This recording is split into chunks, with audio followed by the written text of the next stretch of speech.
চোখে দেখতে পান না, হাঁটাচলাও করতে পারেন না, বয়স প্রায় ১০০ ছুঁই। হাতে লাঠি আর একটি বস্তা নিয়ে মসজিদের গেটে বসে আছেন ৯০ বছর বয়সী মতিউর। শিশুসুলভ আচরণ ও মুখে হাসি নিয়ে অস্পষ্টভাবে নিজের নাম মতিউর, ঠিকানা রংপুর এবং কোনো সন্তান নেই বলেও জানান তিনি।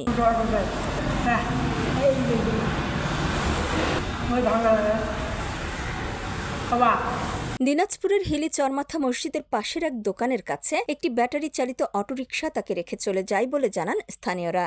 এই মুরব্বীকে আমি আসরের নামাজের পর থেকে দেখতেছি এখানে, উনি তো চোখে ঠিক মতো দেখতেছে না। এখন উনি বলতেছে যে কোনো প্রশ্ন করলে বলতেছে আমার বাড়ি ডালিয়া। আজকে 2টার দিকে একটা অটোওয়ালা আমি দেখলাম রাস্তার পাশে, আমাদের হিলি চরমাথা মসজিদের পাশে একটা দোকান থম্বার পাশে একটা অটো নামাই দিয়ে গেল। আমি এতটুকু দেখলাম। দুপুরের পর থেকে এখানে আসে, উনি তো ভালো কিছু বলতে পারতেছে না, কোথায় বাসা, কোথায় যাবে, ওনার ফ্যামিলিতে কে আছে, এগুলা বিষয়ে কোনো কিছু বলতে পারতেছে না।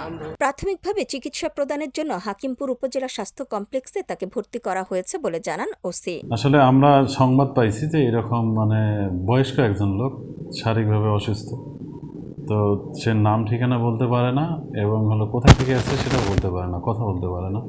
তো আমরা প্রাথমিকভাবে আমাকে ওখান থেকে ফোন দেওয়ার পর আমি বলছি ঠিক আছে, ওনাকে হসপিটালে নেওয়া হোক। যে বয়সে সন্তানের স্নেহ, পরিবারের যত্ন আর নিরাপদ আশ্রয়ের প্রয়োজন সবচেয়ে বেশি, তখন এই ৯০ বছর বয়সী বৃদ্ধের ঠিকানা হয়েছে রাস্তার পাশে। তাই মনের কুটুরিতে একটি প্রশ্ন বারবার নাড়া দিচ্ছে, কে তার সন্তান আর কেনই বা রাস্তায় ফেলে গেছে।